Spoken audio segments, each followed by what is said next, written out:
we're going to be evaluating statements for very specific reasons in this class.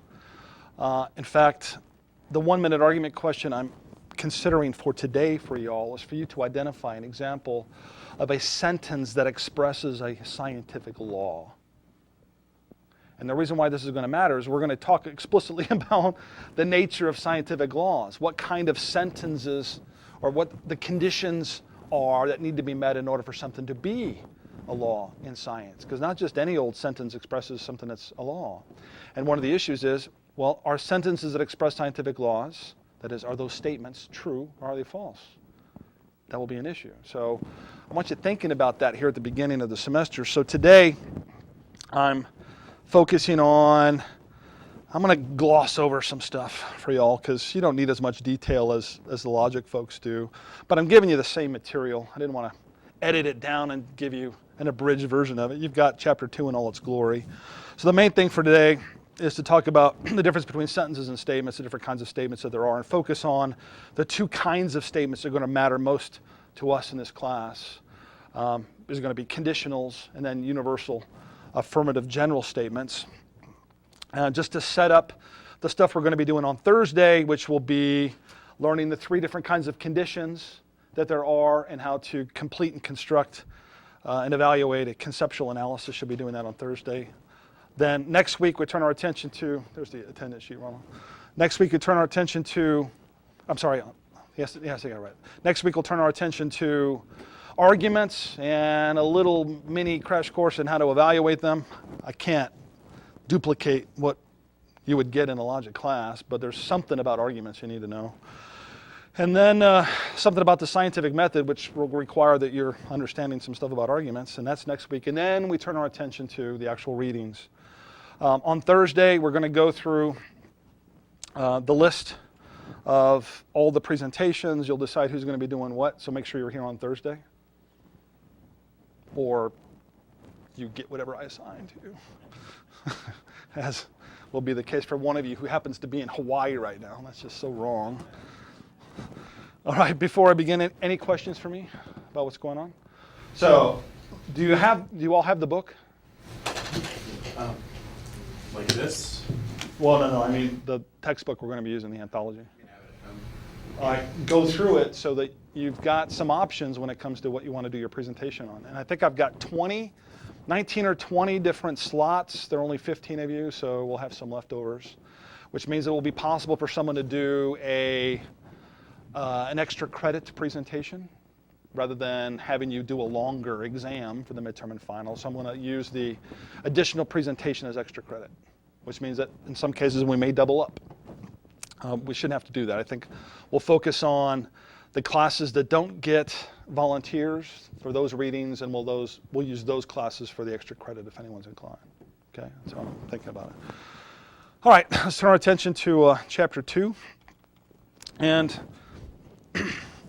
the study of logic requires that you know quite a bit about the nature of language. In fact, in my introduction to logic, we study informal logic. We study classical logic, which is focused on what we call standard general statements. Statements of the form all S is P, no S is P, some S is P, some S is not P. And sentential logic, whose focus is mainly on truth functional compound statements. There's a sign-up sheet here, Jonathan, if you sign it. But the point is, you can't do logic without studying about language, because in the end, particularly when we focus on formal logic, each formal logic consists of a formal language, a man-made artificial language that allows us to elegantly and precisely capture what we say in English, and then to use the methods of that logic to evaluate what we say, either in terms of statements, one statement at a time, or pairs of statements to evaluate whether they're logically equivalent, or sets of statements to determine whether they're consistent, or sets of statements called arguments. So there are all kinds of reasons why we focus on language in logic. And another way in which it matters is that in the same way that you're not going to learn French or Spanish or Chinese or Swahili or whatever by watching your language instructor speak French or Spanish or Chinese or Swahili. It's going to require work on your part. You're not going to master logic by watching me do logic. It's going to require you doing the exercises and whatnot. In the same way that you're not going to master another language without doing the work. Well, there are different languages involved in the study of logic. That is the formal languages of whatever the formal logic is. But in the end, the reason why language matters is language is the main means through which we communicate our thoughts. And there are all kinds of occasions when we need to use language in order to do all of those things that require good reasoning. And logic is the study, above all else, of the methods and principles used to distinguish good reasoning from bad reasoning. So when you study ethics, you study principles that allow you to evaluate your actions and the actions of other persons into the categories of the morally permissible. Those things you may do, things you ought to do. The morally impermissible, those things you may not do or ought not to do or should not do. And the morally obligatory, those things that you must do. Ethics is a normative discipline. Logic is a normative discipline too. Why? Because you study methods and principles in logic in order to discover what you ought to do if you want to reason well, in order what you ought not to do if you want to avoid reasoning badly, and so on. So logic is a normative discipline like ethics is a normative discipline. It's not purely normative, but you can't do anything really, or almost nothing in logic without language. Language matters, and language is the main means through which we communicate our thoughts. Communication occurs only when the expression of a thought is mutually understood, and there are all kinds of reasons why miscommunication occurs. One of them, obviously, is when you're speaking with someone who doesn't speak your language, as is the case here with the pet owner and Ginger. What the dog hears. Okay, Ginger, I've had it. You stay out of the garbage. Understand, Ginger? Stay out of the garbage, or else. What Ginger hears. Blah, blah, blah, Ginger. Blah, blah, blah, Ginger. Blah, blah, blah, Ginger.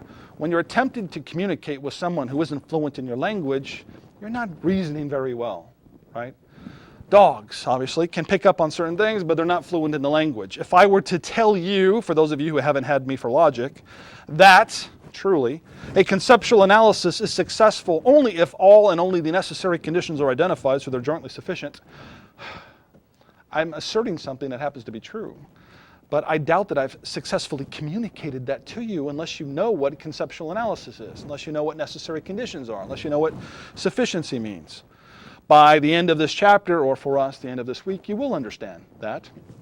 The point is, through ambiguous language, through words with different meanings, we can communicate or we can not communicate. Miscommunication is possible for a variety of reasons. So communication matters for us, not just because in general it's a good thing. Rather, in fact, I'll make this point here, that without the use of language, it will be impossible for you to communicate a great many things that you believe to be the case. I don't need to beat you over the head with it, but I think you could get that.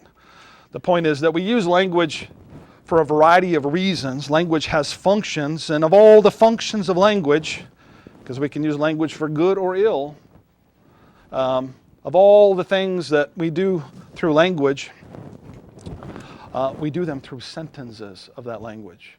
And there are different functions of language, and as it turns out, there are, all things being equal, different kinds of sentences that correspond to these different functions. So a sentence is simply the linguistic expression of a complete thought. One of the important take-home messages here is that there are different kinds of sentences. There are questions, there are imperatives, there are exclamations, and then there are declarative sentences.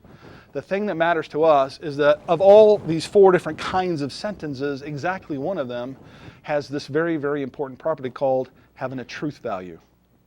Only declarative sentences are a kind of sentence that have truth values. That means they have the property of being either true or false. Questions don't. Imperatives don't. Exclamations don't. So there are different functions of language. One of them, and this is an important function, that is the interrogative function. Why do we use it? To ask questions. I'm going to be doing it all semester long, not just in terms of the exams, my prodding you to participate. What reason does so-and-so give for making this claim here? We'll be going through the text, trying to pick out what the reason is and so on. Is what he says more reasonable to believe than what so-and-so says? I'm going to be asking questions. Questions matter. And asking relevant and interesting questions is one of the hallmarks of good reasoning. I mean, you can't do philosophy without employing critical thinking skills, and one of the most important things you can do is ask, well, what do you mean by that? in order to make sure that you're using the word in the same way. Well, if what you say is true, wouldn't it follow that this would be the case? I mean, drawing the logical conclusions or the consequences out? We're going to be doing this all semester long.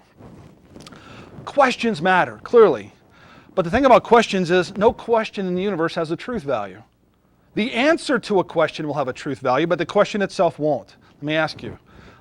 I'll use a different example than the one I did in my last class. What is your favorite alcoholic beverage? I ask you, Ronald. Screwdriver. Okay, you get a little vitamin C. That works for me. What is your favorite alcoholic beverage? Tullamore Dew. Very precise. I like it. What is your favorite alcoholic beverage? The Jaeger bomb. The Jaeger bomb. Holy crap. Are you like not? How old are you? What is your favorite alcoholic beverage? Whiskey. Like Tullamore Dew? Not so brand specific. Oh, I am. I am. Can anyone tell the class what I drink? Vanilla Stoli, Hell no. lightly tanned Russian. Yes, I drink vanilla Stoli with a little bit of Kahlua. It's delicious. Such that I can't order a black Russian, otherwise they're going to give me too much Kahlua. I have to walk them through it, and then at the end of it I say, I like it, essentially a lightly tanned Russian, not a black Russian, but with vanilla Stoli, a little bit of Kahlua. So I have a very precise drink. What is your favorite alcoholic beverage? I don't know why. It's okay. You're cheap. You're cheap. Drink. What is your favorite alcoholic beverage? Wasmaal Trappist. Is that a Belgian? Yes, it's Vice Belgian beer? Belgian beer. I don't like beer. What's I actually don't drink. And I'm surprised it took me that long. Well, maybe not New Orleans to get to someone, because in order for me to ask you the question, "What's your favorite alcoholic beverage?" I have to presuppose that you know that you're fluent in the English language, right? Because otherwise it wouldn't be reasonable for me to ask you that question. I'm also presupposing that you have a favorite, right? That it's possible for you to have a favorite one. That are the things I'm presupposing. But the thing is, and this is important, you can't ask a question to someone without presupposing certain things. I'm emphasizing this because presuppositions are not bad things. We can't ask any questions without making presuppositions. We can't make statements about the world without making presuppositions. That doesn't mean all presuppositions are equal, right? And it may be dubious for me to presuppose that you drink, right? But I am presupposing that. That was a loaded question, or what we call a complex question, as you'll see in chapter 4. So, not that I'm not interested in what your favorite alcoholic beverages are, but I think we illustrated the point. One point. The other point is that in each of those cases, the question is neither true nor false. In fact, it can't be either true or false. It makes no sense to say of that question that it's true. What's your favorite alcoholic beverage? That's true. It makes no sense, right? It makes no sense to say that it's true anymore, and I use this example, to say that this is true. True. No, we could say true things about the object in my hand, that it contains a refreshing non-alcoholic beverage, that it's orange colored, that it contains so many calories per serving or whatever. There are things truly I can say about the object in my hand, but I can't say of the object that it's true. This doesn't have the property of being either true or false. Does that make sense? Questions are like that.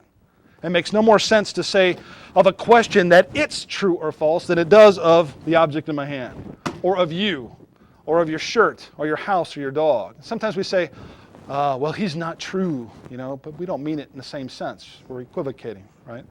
So the point is, questions matter. Asking relevant and interesting questions is one of the hallmarks of good reasoning. But from the standpoint of why we study logic, why we do philosophy, questions don't have this important feature, which is namely a truth value. Having a truth value means it's either true or false. Questions are never like that, any more than these commands are, imperatives. Now, we use language in order to get people to do things or to stop doing things, like stop, get out, be honest, turn it down, begin the exam, place your hands on your head, kneel on the ground. These are all sentences in English, but like questions, none of these are either true or false. You with me? We can also use language not to assert something that's meant to be literally true or false about the world, but rather to evoke feelings, to express emotions, to cause people to feel a certain way. And the reason I mention this here is, and the example I give you in the text is that the mark of a good poem, or an insult for that matter, isn't to be a literally true description of the world. It's, to evoke a particular feeling or to express a particular emotion, to cause someone to feel bad, say, or a joke to make them to laugh. The point is, when we use language for that function, it's not your job to assert something that's meant to be literally true, right? In the same way that questions don't have truth values, commands don't have truth values, using language to evoke emotion isn't meant to express something that's literally true or false. The reason why I'm pausing here is that, generally speaking, when you use emotion as a means of getting your conclusion accepted, in order for someone to do what you want them to do or to believe what you want them to believe, on all those occasions that require arguments, like when you need to explain something, to show something, to demonstrate something, we use language in order to do those things. And if you use emotion as a means of getting your conclusion accepted, and it's effective, right? When you study logic, you study the methods and principles of good reasoning, so you know what you ought to do if you want to reason well, what you ought not to do if you want to avoid reasoning badly. Logic and rhetoric ain't the same thing. The aim in rhetoric is to persuade, and people are persuaded by crappy reasons all the time. So you can whip up the emotions of your audience and get them to accept your conclusion. Typically your audience will have already accepted your conclusion, right? But the point is, when you use emotion as a means of getting your conclusion accepted and not relevant evidence, you're committing what's called a fallacy. Fallacies are errors in reasoning. And in almost every case, when emotion is being used or employed to get your audience to accept the conclusion, like an attorney who's making an appeal to pity in order to get the client off, when it's the facts of whether the client did it or not that matters, not whipping up the emotions of the jury. People are persuaded by those kind of arguments, but logically speaking, they're fallacious arguments. So what I'm telling you here, and this won't matter too much in this class because the kinds of issues we're going to be exploring, you probably don't have really strong and passionate feelings about. Damn it, theoretical entities do not exist. I really don't see any heated discussions in that way, whereas we could have them if we were talking about whether divine command theory, for instance, is the most reasonable moral theory, or the permissibility of abortion or other things. In any event, but relatedly though, people do have very strong feelings about the scientific status of creation science or intelligent design. And there are all kinds of crappy arguments out there in favor of that notion. So I'm just letting you know that generally speaking, just about any trait, property, or activity we can engage in can be described through language in a neutral way with respect to something that's excessively derogatory or excessively laudatory. And what I'm counseling you to do is to use emotionally neutral language whenever possible. Not excessively derogatory or excessively laudatory. So I'll give you some examples. Killed is neutral with respect to the derogatory slaughtered versus the laudatory took life. Obstinate is neutral with respect to pig-headed on the derogatory side, or firm on the laudatory side. The homosexual one may not work as well anymore, but homosexual is neutral with respect to queer, derogatory, versus say gay, in the laudatory. You get the idea here? Official is neutral with respect to bureaucrat in the derogatory sense, or the administrative engineer in the laudatory sense. All right, give me an example. Give me an example of something that's neutral, and then we'll figure out what the derogatory side is and what the laudatory side is. Astrologer. Astrologer is neutral with respect to a crackpot about the stars or something, right? Versus laudatory would be Something like a Celestial fate design, a reader. fate investigator. I know those work. I like that. Give me another example. Trait, activity. Sex is neutral, I would say. That is Fuck. Yeah, fucking would be. That could be Derogatory. laudatory. perfect. And what's laudatory? Sexual Made intercourse. love. I think that would be more neutral. Make love. Yeah. Yeah, perhaps. Yeah. And we could spend a day just coming up with these. It'd be fun. Usually, which is what? Your so-called really argument specific, things yeah. like rotting, maggot-infested carcass of a 5-year-old would kill. Yeah, that's pretty derogatory. The point is, again, I want you to use emotionally neutral language whenever possible. It can be hard for you to evaluate someone's argument if you're seeing red. It'll be hard for them to accept your claim as reasonable if they're seeing red because you've used emotionally charged language. So I'm just letting you know. So let's move on. Of the functions of language, the one that matters most to us is going to be the informative function of language. And the reason for that is that it's through this function that we assert or assume or presuppose, as I just did, something about the way the world was, is, or will be. And the reason why this matters is when we do these things, we do them through declarative sentences. And declarative sentences are the only kind of sentence that has this property of being either true or false. That is, declarative sentences have a truth value. For instance, God exists. Assert something that's either true or false. God does not exist, or it is false that God exists. Assert something that's either true or false. They can't both be true. That is, the first item here asserts a statement. The second item here asserts a statement, but those statements are inconsistent. Exactly one's true and exactly one's false. Which one's which?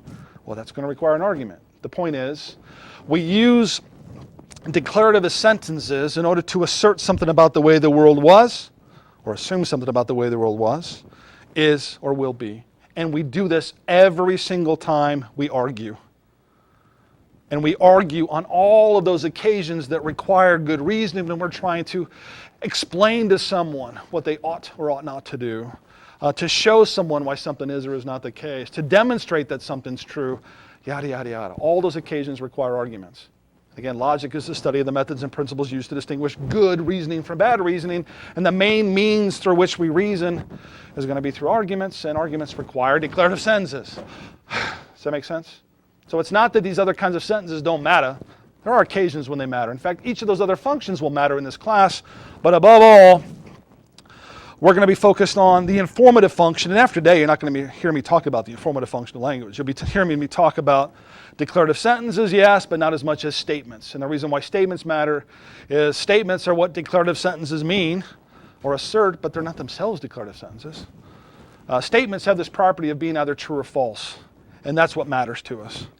So let's turn our attention here to the difference between sentences and statements, because I will be talking about sentences occasionally. Some of the authors will be talking about sentences, but in the end, we're going to be spending more time talking about statements than sentences. And here's the thing you should get already, even if you haven't had me for an analytic philosophy class or philosophy of language class, you haven't had logic, is notice that I've got 1, 2, 3, 4, 5 different sentences up there in that list. In fact, each is a different declarative sentence in a different language. Agreed? But what is it that they have in common? The meaning. The meaning what?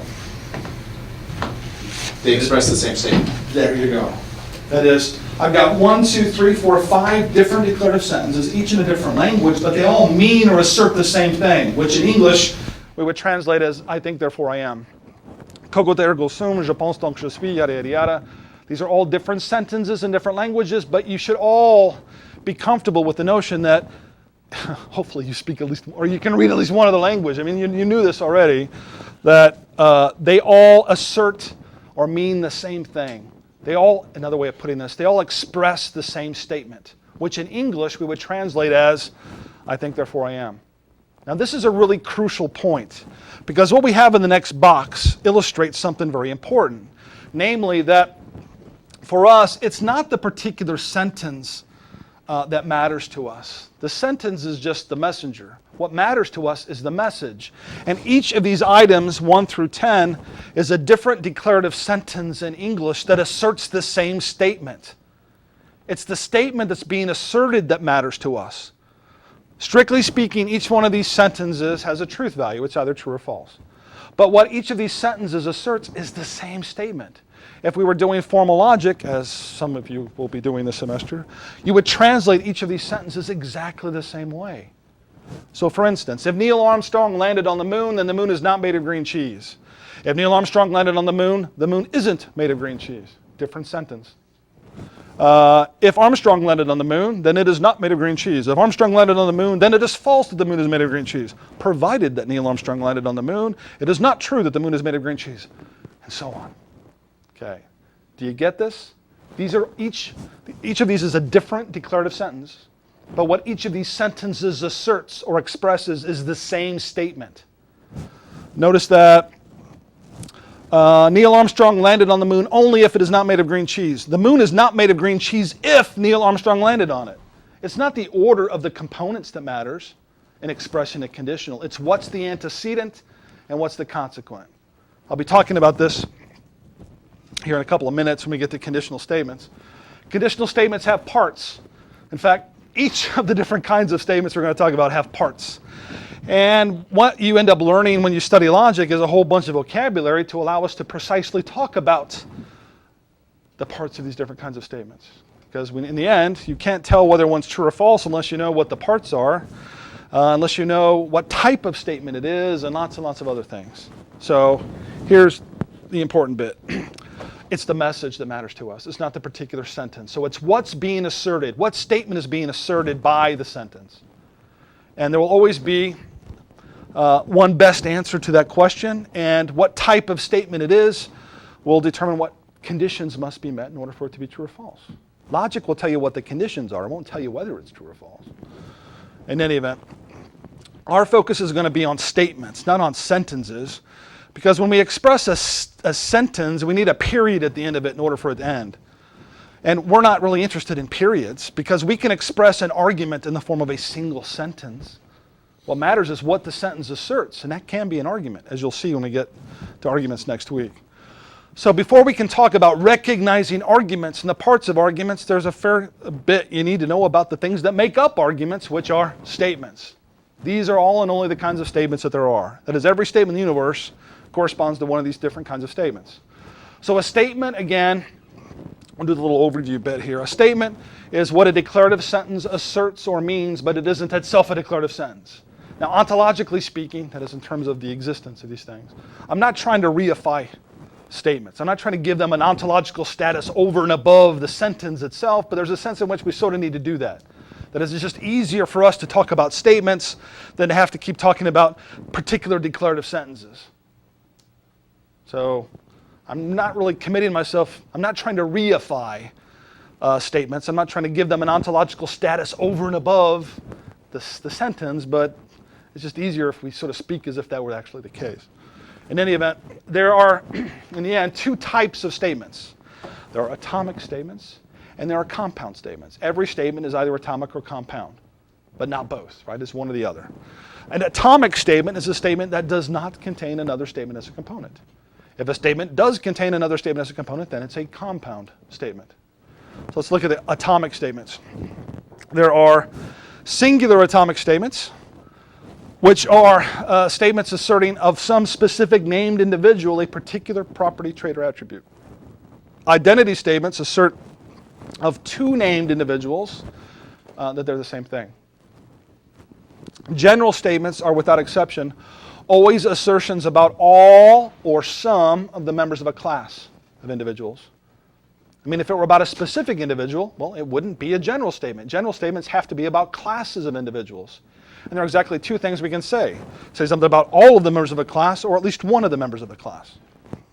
And notice that when we talk about general statements, well, there are simple general statements, there are standard general statements, and there are those general statements that are neither simple nor standard. I'll be focusing on those in due course. Compound statements come in two flavors. And the first, the most important of the two, are going to be truth-functional compound statements. These are compound statements, that is, statements that do contain another statement as a component, that are conjoined with other statements through connectives in order to form one of these five kinds of truth-functional compound statements: negations, conjunctions, disjunctions, conditionals, and biconditionals.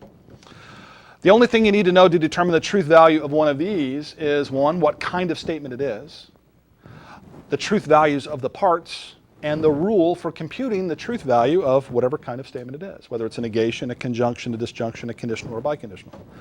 With non-truth functional compound statements, however, the truth values of the components really is sort of irrelevant to the issue of determining whether the whole thing is true or false, because there will always be something else besides the component that you need to know to determine whether it's true or false.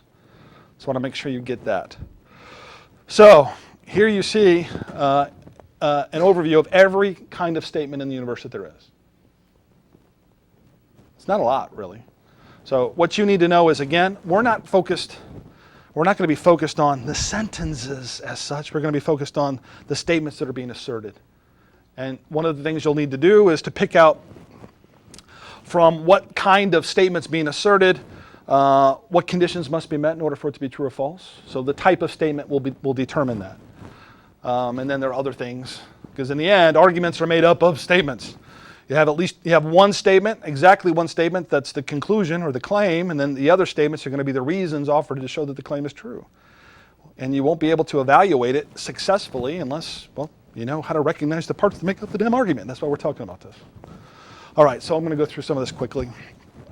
All right, let's talk about the atomic statements first. Again, atomic statements are statements that do not contain another statement as a component. Singular atomic statements assert something about a specific named individual, and we say exactly one thing about them, that individual has a certain trait, property, or attribute. It's not the size of the sentence or the statement that matters. It's you've got a named individual. And in logic, individual doesn't mean human being necessarily. Anything in the universe can be named through either a definite description, a pronoun phrase, some sort of descriptive phrase, or a proper name. And when we say of a named individual exactly one thing, we have a singular atomic statement. The example I used in my last class was Diana Krall is a jazz singer. This is a singular atomic statement. I've got exactly one named individual, namely Diana Krall. And what I'm asserting about her is that she's a jazz singer. My question to you is it true or is it false?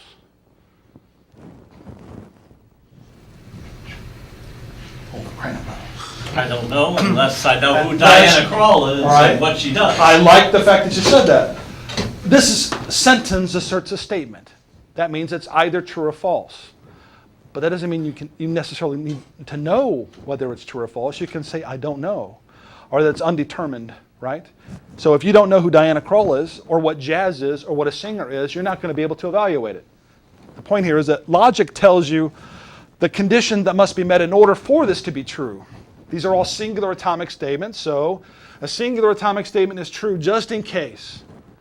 If and only if. When and only when. Those phrases mean exactly the same thing. The specific individual has the attribute, trait, or property ascribed to it. I say it because, again, we can name anything. So in order for this to be true, that is, the statement Diana Krall is a jazz singer is true if and only if Diana Krall is a jazz singer. So, question again, is it true or is it false? Holy crap. Still an issue. You guys suck. Pretty sure it's true. Since I don't think you make up a name, Diana Krall. I made up Billy Bob's Roadkill Cafe. No, I passed Billy Bob's Roadkill Cafe in Texas. I don't know about Dorothy Wu. Yeah, well. An interesting point here, though. This statement is either true or false. It's true. Why? Because there is this individual, and she is one of those. That's why it's true, right? But Dorothy Wu is a server at Billy Bob's Roadkill Cafe. Asserts a statement, which means it has a truth value. It's either true or false. It's true if and only if Dorothy Wu is a server at Billy Bob's Roadkill Cafe. If Dorothy Wu is not a server at Billy Bob's Roadkill Cafe, then it's false. So logic tells you where in the world to look. It doesn't tell you whether the atomic statements themselves are true or false. Does that make sense? I'll give you another geography question here. What about, let's see. I don't want to use Harari again. You'll see other Harari examples. Moscow, that's too easy. Dakar is the capital of Senegal. Is that true or is it false? Dakar is the capital of Senegal. That it's one or the other. You got a 50-50 chance. If it's false, why is it false? Because Senegal is not, no, I don't know, maybe. Because Dakar is It would be false if Dakar is not the capital. That is, in order for it to be true, there must be this place called Dakar, there must be this country called Senegal, and it must be the capital of that country. Agreed? Or state. Country, well, state, but we're not state in the sense of Illinois, right? State in terms of a sovereign country. But Senegal could also be state in terms of Illinois. And No, okay, but it happens to be. could be, yes. Shut the hell up, all right? In that case, we might be miscommunicating if we're using state in the same way, but I don't think it affects the truth value here. The point is it true or is it false? It's true. Does anyone know whether it's true or false? Not off the top of my head. Google does. It's true. Why is it true? Because there was this state, this country called Senegal, and the capital of it is Dakar. I used Harare as the capital of Zimbabwe in the last class, and they were equally as ignorant about geography. And I've lived in both of those places, so I'm trying to rely on some personal experience. So you can take it on the authority of me, not just Google, that it is, in fact, the capital. The point is this. Again, logic tells you what the conditions are that need to be met in order for each of these different kinds of statements to be true. It doesn't tell you whether they are true. In the end, you've got to go out into the world to investigate it. And this ultimately is a class on the philosophy of natural science. And science is in the business of explaining to us why the world was the way that it was, why it is the way that it is, and the way the world will be. And will be doing, or it does these things through arguments. And whether you've got an explanation or a prediction simply depends on whether the event to be explained has occurred yet or not. Now, logic, that is, study of the methods and principles used to distinguish good reasoning from bad reasoning. Among the things that you learn when you study logic will be what kinds of statements there are, the precise conditions that must be met in order for them to be true or false. But in the end, you've got to investigate the world. You've got to go out into the world. Logic doesn't tell you the truth values of these statements. It tells you what conditions must be met in order for each of these statements to be true. That's a different thing. So on an exam, for instance, in a logic class, I could have a variety of these. I like these geography questions. I mean, I've been to 42 countries. There are all kinds of places and things that I've seen that y'all haven't seen.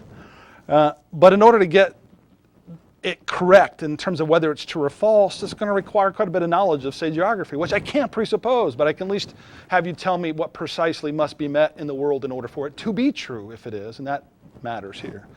So let's move on. There are these singular atomic statements about a specific named individual. We can name individuals through definite descriptions, through pronoun phrases, and so on, so it doesn't have to just be a proper name.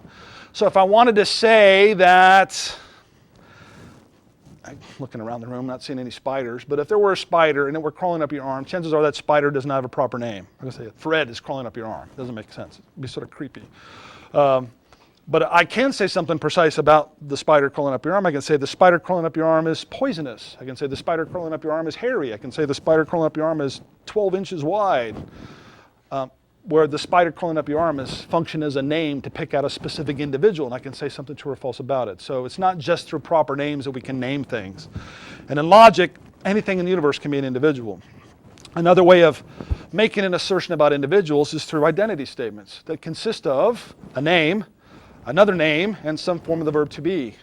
And what we're asserting is that the two names refer to the same thing. So Bruce Wayne is Batman. The morning star is Venus. The morning star is the evening star. Yes? Let me ask you a question about truth value there.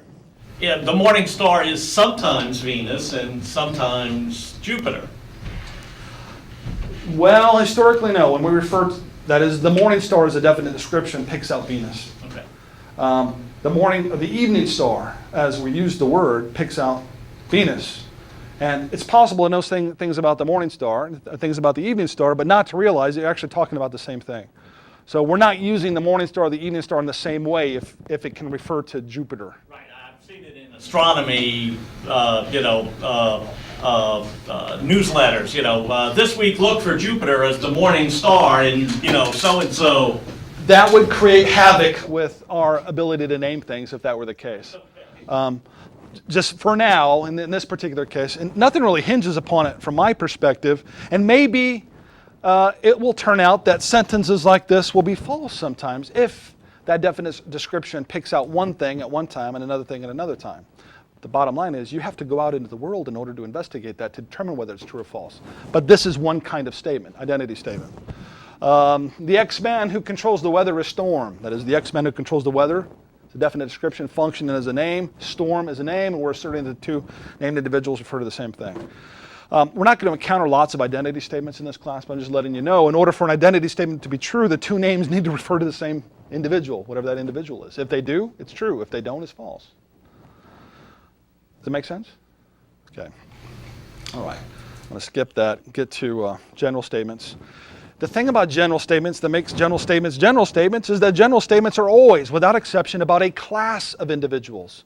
And there are exactly two things that we can say about a class of individuals. Something about all of the members of the class, or something about at least some of the members of the class. And this is the difference between universal general statements and existential general statements, as you'll see. But again, general statements are always, without exception, about a class of individuals. And all a class is a collection of individuals having a certain feature, trait, or attribute. And we define classes by what are called terms. So for instance, if I were to tell you that you are a person, that means that if it's true, you're a member of the class of things that are persons. I mean, you're each members of lots and lots of classes. Persons is a term. You are alive, which means you're a member of the class of things defined by the term living things.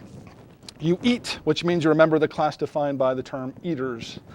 You have a brain, as opposed to a zombie, I guess.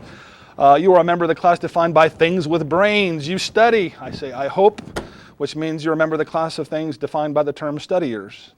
That is, classes are defined by terms. And general statements, without exceptions, are always about all or some of the members of a class. So none of these examples here, that is, you are a person, you are alive, those aren't general statements, right? But these are statements that have a term in them because, unsurprisingly, you're a member of multiple classes. There are lots of attributes, traits, and properties I can ascribe to you, and each one of those defines a class. So, here are some examples. In fact, let's get to the standard ones first. Standard general statements consist of exactly one quantifier and exactly two terms and some form of the verb to be. Now, the quantifier is that phrase or word that tells you how many members of the class are being referred to. And there are two possibilities. All of them, or at least one of them. When we want to say something about all of the members of a class, we can use the word all, or words equivalent to all, or we can say, or the word no. All refers to every single member of this class. No refers to every single member of this class.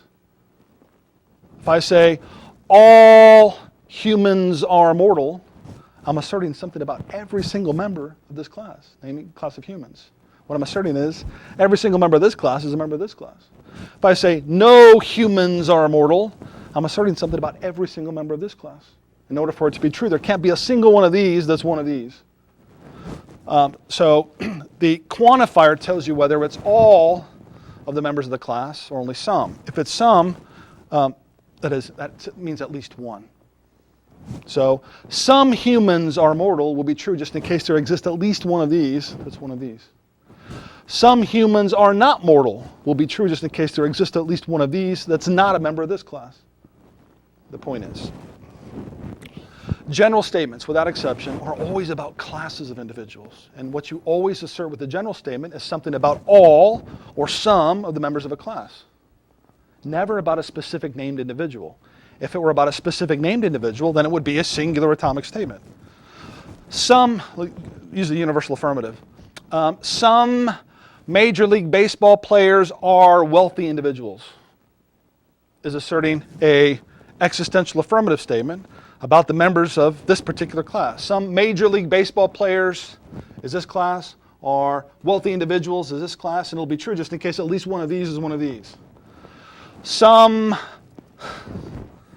Major League Baseball players are not wealthy individuals. Will be true just in case there exists at least one of these that's not a member of this class. Does this make sense? Logic tells you what the precise conditions are for each of these different kinds of statements. It doesn't tell you whether it is true or false. Again, you have to go out into the world to investigate it. Logic will tell you at least where in the world you need to look, not whether it's true or false. So every general statement consists of a quantifier and at least one class term. And in the case of standard general statements, it contains exactly one quantifier and exactly two class terms. The simplest kind of general statement consists of exactly one quantifier and exactly one term. There aren't as many of these, but we're going to encounter some of them in this class. Like, for instance, everything is P. Everything has mass, for instance. Let me ask you, what needs to be the case in order for that statement to be true? Everything has mass. That's a statement, which means it has a truth value. It's either true or false. Every object in the universe has to have mass. Exactly right. So if we can find a single object in the universe that doesn't have mass, That would be a false it would be statement. false. Does that make sense? Would it just turn it into an existential affirmative then? No. Think about it. Let's use that very example. Some things have mass? Everything has mass. Nothing has mass. I'll put it another way. Everything is an individual with mass. I like that better. Right? Nothing is an individual with mass. Something is an individual with mass. Something is not an individual with mass. Does that make sense? The way I've just rephrased that?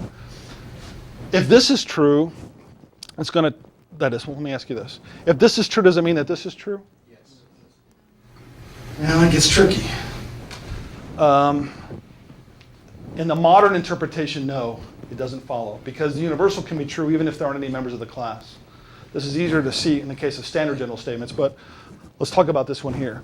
One kind of simple general statement that you'll see will be a statement like everything has mass, right? It's a good kind of universal generalization that we have in science. But the issue is it true?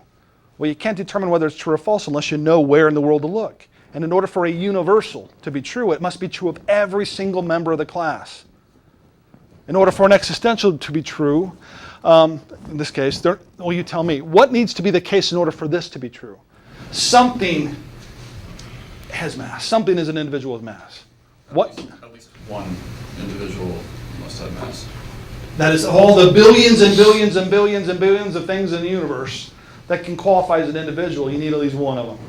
But things are not necessarily objects, correct?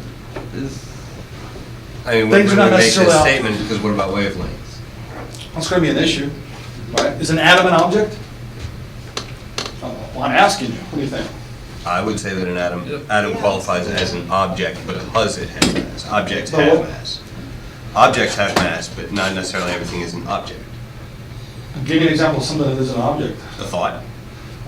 Democracy, for instance, is a concept. Love, right? Things have the properties, but you can't really point to it, right? Yeah. So, yeah, we're going to have some issues. But I don't think it makes sense to say love has mass, No. right? I mean, you can't really quantify over love. It's an attractive force.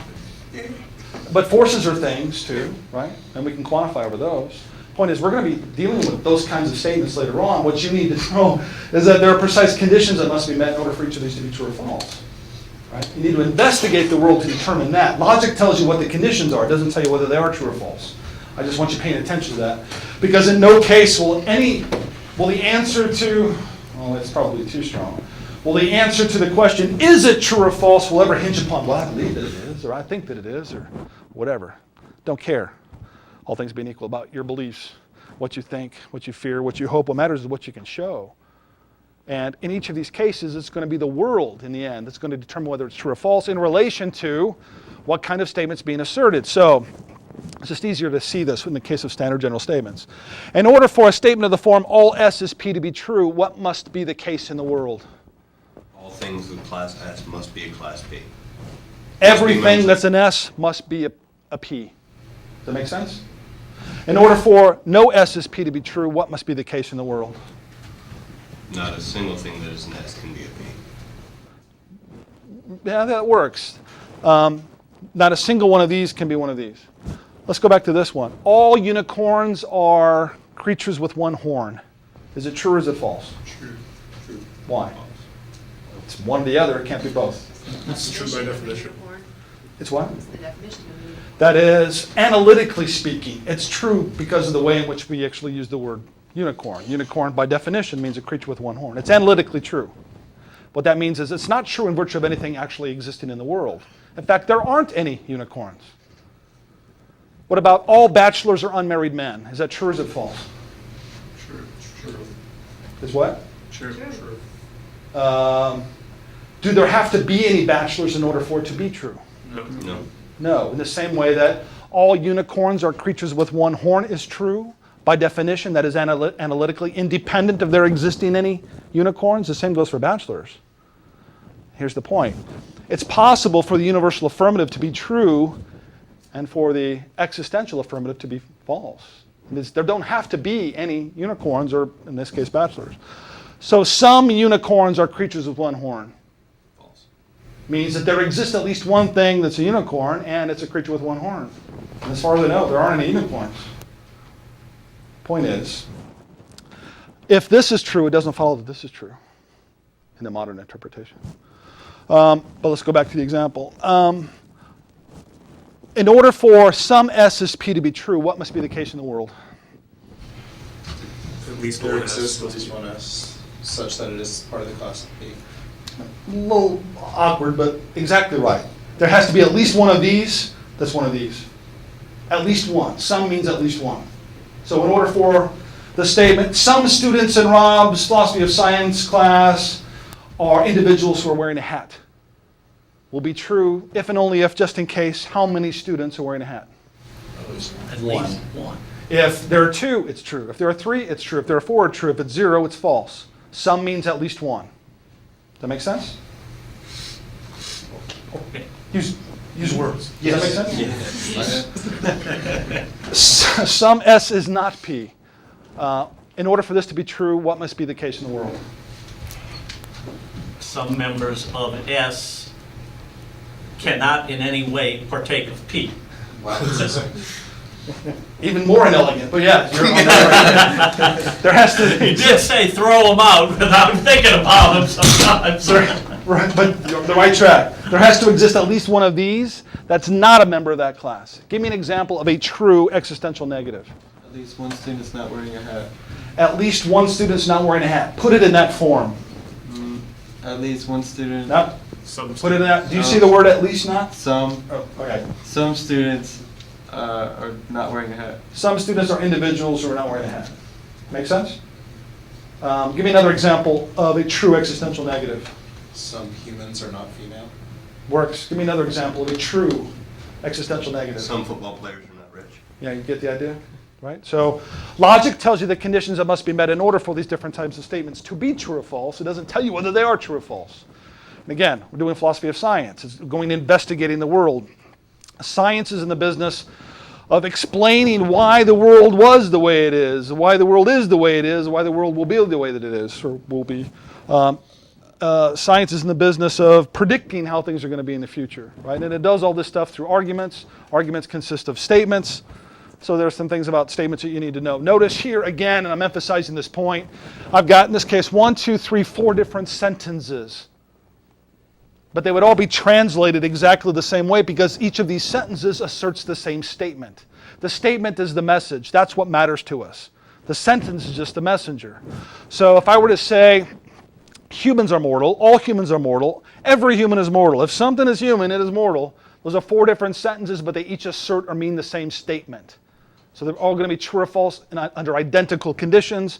So in each case, they're universal, which means they'd be translated with the all. I've got exactly 2 classes, the class defined by the term humans, the class defined by the term mortals. And what each is asserting is that all SSP, all humans are mortals. Similarly, down through, some arguments are not cogent. That is, arguments that are not cogent exist. There are non-cogent arguments. Something isn't a cogent argument are all different sentences that assert this. Some S is not P, where S is arguments and P are, say, cogent things. Make sense? Does it make sense? Okay. So, general statements, without exception, are always about all or some of the members of a class of individuals. Couldn't you phrase O in the form of I, and instead of it being cogent things, it could be non-cogent things? Well, Some arguments are non-cogent things? non is a different. Non is used to express the complement of something. Everything in the universe. Have you taken logic with me? I have not taken it. Yeah, well, you will learn this in classical logic, so I'm not going to talk about it so much here. We define classes. Can you see that? No, okay. It's a little faint, but we define classes with circle. It's a convenient way for us to represent what we assert about a class is to use a circle. So we'll define this class by S. We'll say everything in the universe that's a member of this class will go inside the circle. What are we capturing by everything outside the circle? And how do we represent that? Putting it outside the circle. Not Put it- S. put what? No. Putting it outside the circle. Not S. I already did that. This defines what's inside. So you don't. Put the X outside the circle.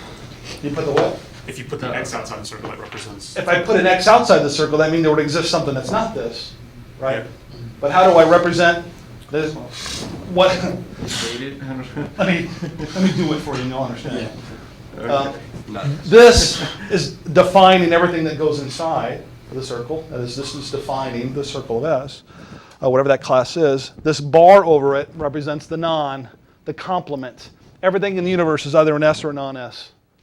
There's no middle ground, whatever the class is. For instance, everything in the universe is either white or non-white. Everything in the universe is either human or non-human. Everything in the universe is either furry or non-furry. Not everything in the universe is either black or white. Those are contrary terms, not complementary terms. Right? So the answer to the question, no, we can't just put non, and the result's going to be an I statement for technical reasons, and we'll explore this when you take a logic class with me. In any event, no, not and non do not mean the same thing for reasons that will become clear to those of you in my logic class this semester. In any event, there's another kind of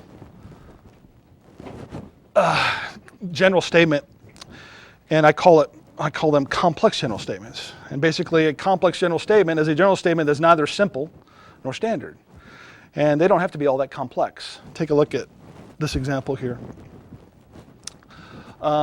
Something is a planet if and only if it is large enough to be pulled by its own gravity into the shape of a sphere and it is in orbit around a star. This is a complex general statement. Why? Because it's not simple, doesn't consist of exactly one quantifier, like something, and exactly one class term. In fact, it's got the quantifier, but it has planet is a class term, large enough to be pulled by its own gravity in the shape of a sphere is a class term, and it is in orbit around the star is a class term. So it's not simple, it's not standard, so by default it's complex. This, although it's not all that complex, is a complex general statement because it doesn't fit in the form of all S is P, no S is P, some S is P, some S is not P because of this if and only if business. But notice that this is not a general statement. This is a biconditional. Pluto is a planet if and only if Pluto is large enough to be pulled by its own gravity in the shape of a sphere and Pluto is in orbit around a star. This is a general statement. This is a biconditional statement whose bijuncs have to do with Pluto. So Pluto is a planet is a singular atomic statement. Pluto is large enough to be pulled by its own gravity into the shape of a sphere is a singular atomic statement. Pluto is in orbit around the star is a singular atomic statement. All conjoined with this if and only if. My point is this. Just because a sentence has if and only if in it doesn't mean that it's automatically a general statement. It doesn't mean automatically that's a biconditional statement. Any more than a sentence that contains if then is automatically a conditional. Sometimes we'll use if then in order to express general statements, and you'll see this on Thursday when we turn our attention to the three kinds of conditions and so on. In any event, we are going to be dealing with complex general statements. In fact, you can't construct a successful conceptual analysis without constructing a complex general statement in many, many cases. So we're going to be dealing with these, and I'm going to want you to be considering examples of these kinds of statements, these kinds of complex general statements. But we're getting just a little ahead of ourselves, and it's unavoidable. The point is, general statements, again, without exception, are always about all or some of the members of a class. That's what makes them general. If they were about specific named individuals, well, it wouldn't be a general statement. Does that make sense? Okay. All right. We're going to see more examples. All right. Final point I'll make today, and we'll end, has to do with, again, every statement is either atomic or compound. If it's atomic, then it'll have a logical structure, but it just won't have another statement as a component. That's why it's an atomic statement. And as you just saw, in fact, take a look at this example about something is a planet if and only if it is large enough to be pulled by its own gravity in the shape of a sphere and it is in orbit around a star. There's a lot of structure there, but none of what you see here is a component statement within this. General statements are always atomic statements. And that's a little counterintuitive because, again, this it here, think about that. This it here was referring to this something. This it here is referring to this something. You can't pluck out it is large enough to be pulled by its own gravity in the shape of a sphere and have that be a complete thought. Whereas you can pluck out Pluto is large enough to be pulled by its own gravity in the shape of the sphere, and that to be a complete thought. That's why it's a singular atomic statement. It's a subtle difference, but it's a difference that makes a difference. In any event, compound statements always contain another statement as a component. Atomic statements never do this, ever. And without exception, every general statement is an atomic statement, no matter how complex it is. So, a compound statement is a statement that does contain another statement as a component. And the word, the phrase, or the symbol that allows us to conjoin statements into larger compound statements are called connectives. Every compound statement will have exactly one main connective, the connective that determines what type of statement it is.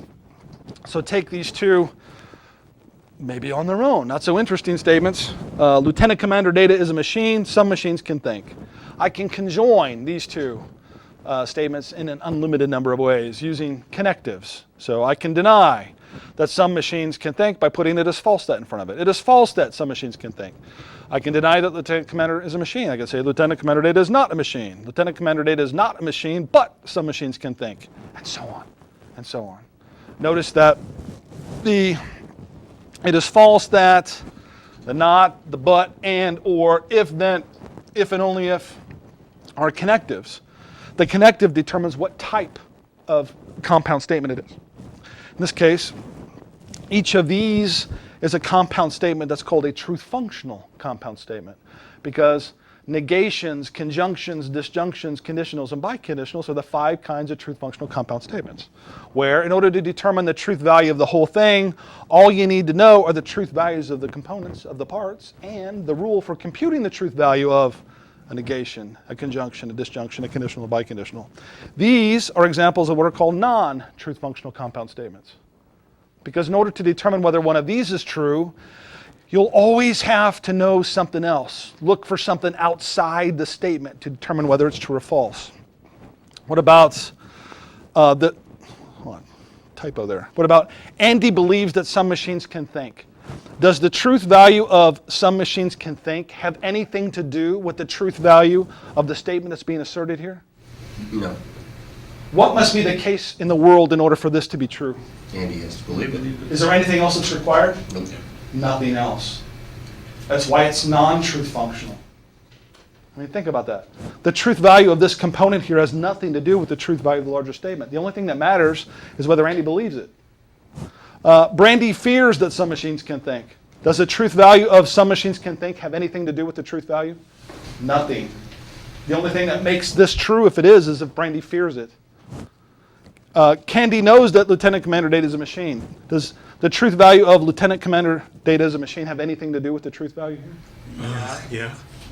Because then if we're going to count it as knowledge, the tricks. That's the tricky bit, right? Because in order for, in fact, you'll see an example. In fact, I'll show you the example. Let me skip ahead a little bit.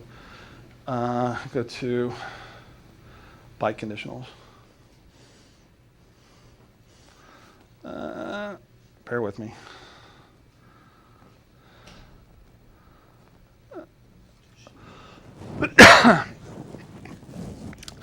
For those of you who've had philosophy before, you know that in the traditional analysis of knowledge, there are 3 conditions that must be met in order for you to know it. You need to believe it, you need to be justified in believing it, and it needs to be true. So it turns out, if you do know, in this case, that some statements are atomic, if this is true, then each of these is going to be true, because you can't know it otherwise. So that's a little tricky. But in all the other examples of non-truth functional comment, it doesn't work. So good catch on your part. In any event, there are connectives that allow us to conjoin statements into truth functional compound statements, and there are connectives that allow us to conjoin statements into non-truth functional compound statements. And besides these connectives that express propositional attitudes, believes that, hopes that, desires that, fears that, hates that, and so on. In each case, the truth value of Abraham Lincoln was born in Illinois has nothing to do with the truth value of the larger statement. Though clearly, in each one of these larger compound statements, there is another statement that's a component. They are compound, they're just not truth functional. And another one of these connectives is because. I mean, think about it. Andy failed this course because he did not take the final. That is, it's possible for this to be true, that Andy failed the course. It's possible that he did not take the final, but that's not the reason why he failed. What's being asserted here is the reason why I failed is because of this. But if he didn't take any of the exams, if he didn't show up to class at all, there are other things that could have happened which would have caused him to fail. So the only thing, or the thing that matters in determining whether this is true or false, is if this is the reason why, and you can't tell that by looking at the statements. And that's always the case for non-truth functional compound statements. So it's not that we're not going to encounter these in the class, but you need to know that these are a different kind of compound statement than negations, conjunctions, disjunctions, conditionals, and biconditionals. They are the only thing you need to know to determine whether they're true or false is the truth values of the components and the rule for computing the truth value of a negation, a conjunction, a disjunction, a conditional, a biconditional. Does that make sense? I know, this isn't the most exciting material, but it is important. Ronald? Also invalid, right? No. Can't say it. No, you can't, because validity and invalidity are a property only of certain things in the universe, namely deductive arguments. That is, you would never say of an inductive argument that it's valid or invalid. These are technical terms that apply only to deductive arguments. And an argument that's deductive and valid is an argument where it will be impossible for the premises to be true and for the conclusion to be false. If it is possible, then the argument is invalid. Never say of a statement that it's valid or invalid. The only things that can be valid are deductive arguments. And you can't have an argument with a single statement. And I like the question, though, because if we go to the end of this chapter, I think the key terms are here. There's a buttload of them, because, well, there are different kinds of statements. They each have a different logical structure. We have words for those structures that allow us to talk precisely about the different kinds of statements and their conditions. And again, you're not responsible for all this. In my logic class, they would know this stuff in the end, by the end of the semester. But I expose them to all this stuff here in Chapter 2 because they will be spending more time learning how everything they ever wanted to know about standard general statements, everything they ever wanted to know about truth functional compound statements, because in the end, classical logic is concerned exclusively with standard general statements, and sentential logic is concerned mainly with the truth functional compound statements. But we never say of a statement that is valid or invalid. That just doesn't make any sense any more than it makes sense to say, true, because validity is a property only of deductive arguments that meet certain conditions. Right? This will be clear on Thursday when we start talking about what these conditions and so on are. But I think I'm tired of talking about statements today. 2 classes back to back. So what we'll do is I'll review what you should have read. That is the 5 kinds of truth functional compound statements. We've already talked about them. In order to set up mainly the difference between conditionals and biconditionals, since I didn't do that today, I can't ask you to do what I wanted you to do, which is give me an example of a law in science, but I will ask you at some other point. So no 1-minute argument question today. Okay, make sure you've read the rest of Chapter 2. I'll see you on Thursday, and we will be picking who's going to be doing what presentation when, so make sure you come to class. All right.